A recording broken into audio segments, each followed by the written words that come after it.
Hello dear students, dear champions. আজকে আমরা যে টপিক নিয়ে আলোচনা করব সেটা হচ্ছে সি ফিভার।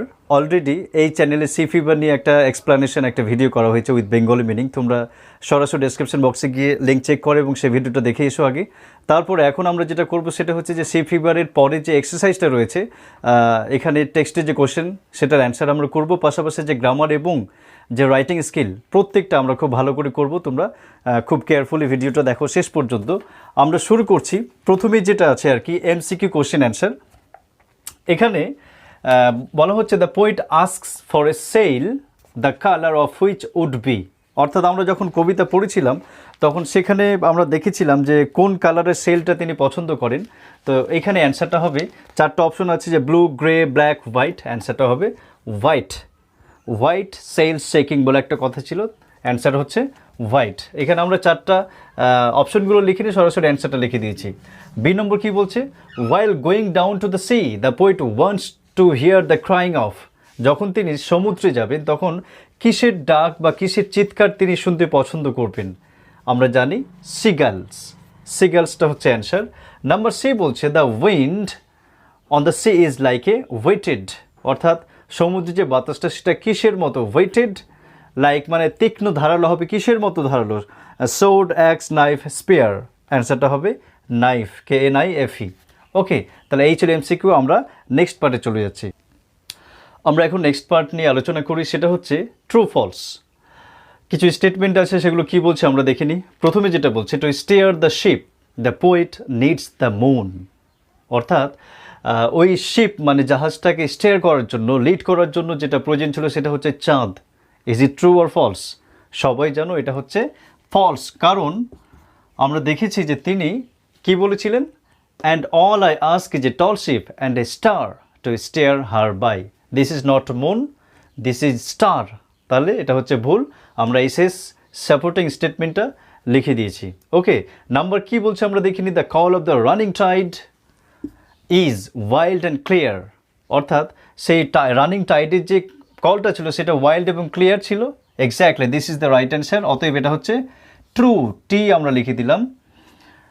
এসএসটা কি লিখব? Is a wild call and a clear call that may not be denied.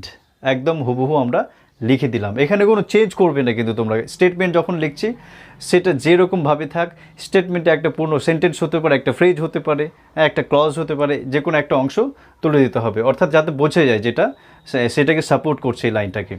এবার সি কি বলছে, the poet is going out to sea for the first time. প্রথমবারের জন্য কবি সমুদ্রে যাচ্ছেন।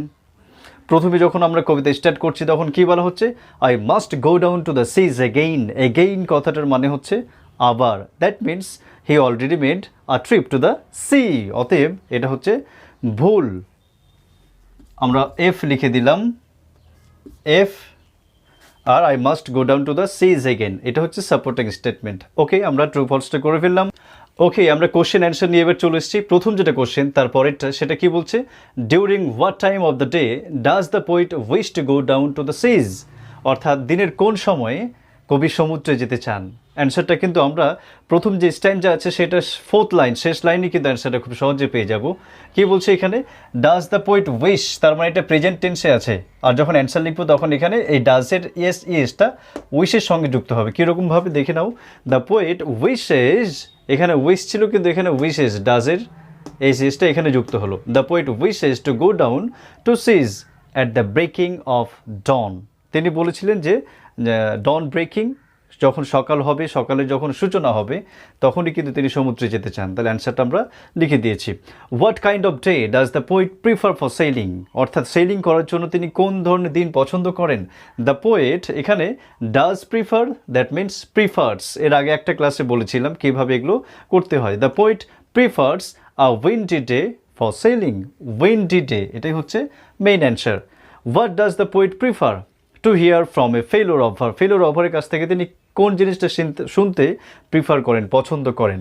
The poet prefers to here a Mary yarn. This is the main part, from a ফেলো রভার। অর্থাৎ ফেলো রভারের কাছ থেকে তিনি মেরি ইয়ার্ন অর্থাৎ মজার মজার গল্প, হ্যাপি স্টোরিজ বা হ্যাপি টেলগুলো তিনি শুনতে চান। So this are the answer. তাহলে আমরা পরের টপিক, পরেরটা কি বলছে গ্রামার, সেটা আমরা একটু দেখে নিই কীভাবে গ্রামারগুলো অ্যান্সার করব। Okay, let's discuss the grammatical portion.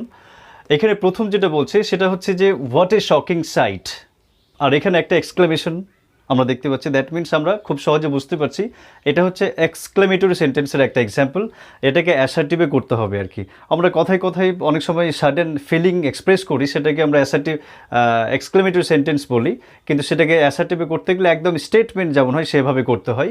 এখানে বলছে হোয়াট এ শকিং সাইট। আমরা অনেক সময় একটা যদি বাচ্চা হয় তাহলে বাচ্চাটা কি কিউট, বা ফুলটা কি সুন্দর, বাড়িটা কি সুন্দর রং করা, এগুলো হচ্ছে সবই কিন্তু এক্সক্লেমেটরি সেন্টেন্সের এক্সাম্পল। এখানে একটা এক্সাম্পল আছে, আমরা এটাকে অ্যাসার্টিভে কনভার্ট করব। কিভাবে করব? হোয়াট এ শকিং সাইট, এখানে কিন্তু কোনো সাবজেক্ট নেই। আমরা জানি যে যখন কোনো একটা সেন্টেন্সের সাবজেক্ট থাকে না, তখন ইন্ট্রোডাক্টরি সাবজেক্ট হিসেবে ইট অথবা দেয়ারটাকে আমরা নিতে পারি। সব মানে যে কোনো একটা অল্টারনেটিভ নিতে পারি, সেটা কিন্তু নয়। কোনো কোনো ক্ষেত্রে ইট, কোনো কোনো ক্ষেত্রে দেয়ার। তাহলে এখানে হবে it. What a shocking sight, that means it is a very shocking sight. It is a very shocking sight, একদম ফুল স্টপ। তাহলে এটা আমরা অ্যান্সার করে ফেললাম। তারপরে কি বলছে? I am sure of its success, এটাকে কমপ্লেক্সে করতে হবে। তাহলে এটা আছে কিসে? এটা সিম্পল সেন্টেন্সে আছে। কেন? কারণ এখানে কোনো ক্লজ নেই। আমরা জানি কমপ্লেক্স সেন্টেন্সে একটা মেইন ক্লজ থাকে এবং এক বা একাধিক সাব ক্লজ থাকে। আর কম্পাউন্ড সেন্টেন্সে কোঅর্ডিনেটিং ক্লজ দুটো থাকে, দুটোই মেইন ক্লজের মতো কাজ করে। কিন্তু সিম্পল সেন্টেন্সে কোনো ক্লজ নেই, এখানে কোনো বাইন্ডার বা কোনো লিঙ্কার আমরা দেখতে পাচ্ছি না। I am sure of its success, অর্থাৎ তার সফলতা নিয়ে আমি নিশ্চিত। এবার এটাকে কমপ্লেক্সে করতে গেলে আমরা বেশ কয়েকটাভাবে করতে পারি, শুধুমাত্র এই অংশটুকুকে চেঞ্জ করে। কীরকম? আমরা বললাম যে কন্ডিশন হচ্ছে যে কমপ্লেক্স সেন্টেন্স মানেই সেখানে একটা মেইন ক্লজ থাকবে আর এক বা একাধিক সাবঅর্ডিনেট ক্লজ বা ডিপেন্ডেন্ট ক্লজ থাকবে। I am sure of his success, আমি তার আচ্ছা, আমরা এই ব্যাপারগুলো যদি আমরা একটু বাংলায় বুঝি তাহলে কিন্তু সহজে বুঝতে পারি। কীরকমভাবে? আমি তার সফলতার ব্যাপারে নিশ্চিত। এবার এটাকে যদি আমরা দুটো পার্টে বলি তাহলে কী করতে হবে? আমি নিশ্চিত যে সে সফল হবে, অথবা আমি নিশ্চিত যে সে সফলতা পাবে। এরমভাবে আমরা দুটোভাবে করতে পারি। তাহলে এইটাকেই আমরা ইংলিশে লিখে দিই। কী বলবো? I am sure that. এইবার এই অংশটুকুকে বেশ কয়েকটাভাবে লিখে যাই। মানে এটাকে কোনো ক্ষেত্রে না, এটা যেমন এখানে কি আছে?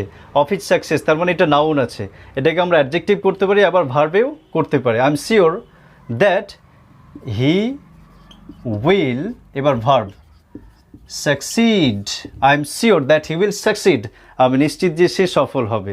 এবার এই অংশটাকে আমরা কীভাবে চেঞ্জ করবো? দেখো, I am sure that he will be successful, অর্থাৎ এটাকে উইলটাকে রাখবো উইল বি সাকসেসফুল। এইখানে I am sure that he will be successful. আর যদি সাকসেসটাকে রাখতে চাই, হবে? অবশ্যই হবে। কীরকমভাবে? তখন হবে I am sure that he will get success. Get কথাটা তখন ভার্ব হিসেবে ইউজ করতে হবে আর কি। এইভাবে কিন্তু আমরা একটা সেন্টেন্সকে কমপ্লেক্সে কনভার্ট করতে পারি। ওকে, তারপর কি বলছে? Snigdha is not only wise but also brave. এখানে সিম্পল করতে বলেছে। সে স্নিগ্ধা শুধুমাত্র ওয়াইজ নয়, সে সাহসী, ব্রেভও। তাহলে কিভাবে করব? এরকম ক্ষেত্রে যদি হয় তাহলে সেগুলোকে বিসাইডস দিয়ে করতে হয় সিম্পল সেন্টেন্সে। অর্থাৎ এরকম হবে অ্যান্সার, বিসাইডস ওয়াইজ স্নিগ্ধা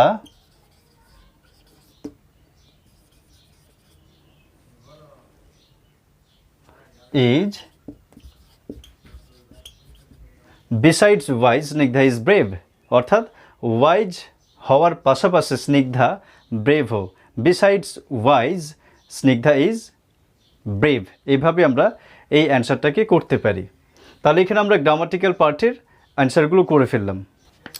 তাহলে আমরা গ্রামাটিক্যাল পোর্শনটা করে ফেললাম, সবগুলি করলাম। এবার এখানে যেটা আছে সেটা হচ্ছে যে রাইটিং অ্যাক্টিভিটিস আছে। প্রথমে কি বলছে?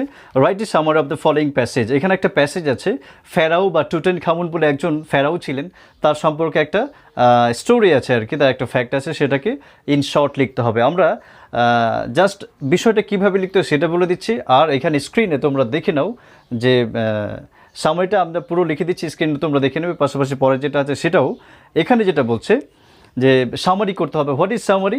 সামারি কথাটা মানে হচ্ছে সার সংক্ষেপ।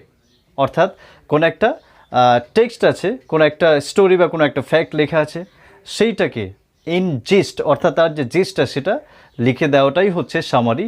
এবং সেক্ষেত্রে অনেক ছাত্রছাত্রীরা কী করে যে ওপর থেকে 2 লাইন, মাঝখান থেকে 2 লাইন, শেষ থেকে 2 লাইন এইভাবে করে দেয়, কিন্তু এটা কিন্তু সঠিক অ্যান্সারের নিয়ম নয়। কীভাবে করতে হবে, তোমার নিজের মতো করে পুরো প্যাসেজটাকে পড়ে নিয়ে সেখান থেকে সারসংক্ষেপ কথাগুলোকে ছোট করে লিখতে হবে। অর্থাৎ যদি 100টা ওয়ার্ড থাকে তাহলে তোমাকে ট্রাই করতে হবে যে 1/4 অর্থাৎ 25টা ওয়ার্ডে সেটাকে লিখে কমপ্লিট করার চেষ্টা করতে হবে। সেটা 5, 7টা, 10টা এদিক ওদিক হতে পারে, কোনো সমস্যা নেই, কিন্তু খুব যাতে বড় না হয় আর খুব যাতে ছোটও না হয়, মানে মেইন জিনিসটা যেন আমরা লেখার মধ্যে ধরতে পারি। তাহলে তোমরা টেক্সটটা এখানে দেখে নাও।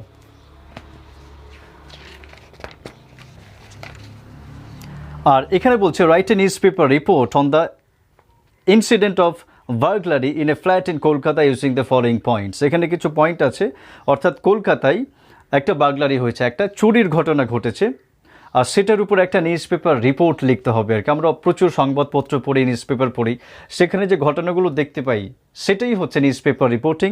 আর তোমাকে অ্যাজ এ রিপোর্টার সেই নিউজটাকে প্রেজেন্ট করতে হবে কোথায়, নিউজ পেপারে। এবার বলে রাখি, আমি জাস্ট কয়েকটা কথা বলবো আর তোমরা টেক্সটটা এখানে দেখে নাও। সেটা হচ্ছে যে নিউজ পেপার রিপোর্ট এমনভাবে লিখবে যে কথাগুলো একদম ক্লিয়ার হবে, সেন্টেন্সগুলো ছোট ছোট হবে, বোধগম্য হবে, সিম্পল সেন্টেন্সে লিখবে সব, যাতে করে সমস্ত পাঠক সেই পড়াটা, সেই লেখাটা দেখে খুব সহজেই পড়ে বুঝতে পারে। আর কথাগুলো লুসিড ওয়েতে লিখতে হবে এবং অ্যাট্রাকটিভ যাতে হয় আর কি। প্রথমে যেন অ্যাট্রাকশনটা থাকে, মেন ব্যাপারটা যেন প্রথমে থাকে, তারপরে ইন ডিটেল ছোটো ছোটো করে লিখে সেটাকে কমপ্লিট করতে হবে। এখানে পয়েন্টগুলো আছে।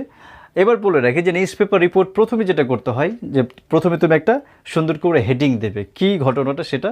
যেমন আমরা নিউজ পেপার রিপোর্টে দেখতে পাই, কি দেখতে পাই, প্রথমে একটা খবরের হেডিং থাকে, রাইট, তারপরে হচ্ছে একটা প্লেস। যদি কলকাতায় ঘটে, এটা কলকাতার ঘটনা, তাহলে তোমাকে কলকাতা লিখে ডেট লিখতে হবে, অর্থাৎ কলকাতা ধরো জুন 20, তাহলে কলকাতা জুন 20 লিখে কোলন দিয়ে তুমি স্টার্ট করবে ঘটনাটা। মেন পার্টটা আগে লিখবে, তারপর আস্তে আস্তে তুমি ডিটেইলে যাবে আর কি। ওকে, তাহলে এই হচ্ছে নিউজ পেপার রিপোর্টিং। আর শেষের দিকে বাই এ স্টাফ রিপোর্টার লিখে তোমার নাম লিখতে হবে, বা বাই শুধুমাত্র বাই দিয়ে তোমার নাম লিখলেও চলবে আর কি, অর্থাৎ রিপোর্টার হিসেবে তোমার নামটা লিখবে আর কি। এটা খুব কঠিন নয়, জাস্ট যেভাবে ঘটেছে সেইভাবে ঘটনাটা লিখতে হবে। তোমরা স্ক্রিপ্টটা এখানে আমরা লিখে দিচ্ছি, সেই অ্যান্সারটা সেটা তোমরা দেখে নাও। ওকে, তাহলে আশা করি আজকের ক্লাসটা তোমাদের খুব ভালো লেগেছে। যদি ভালো লেগে থাকে তাহলে অবশ্যই একটি লাইক করবে, চ্যানেলটিকে সাবস্ক্রাইব করবে, বন্ধুদের সঙ্গে এটাকে শেয়ার করে দেবে। Thank you so much for watching the video.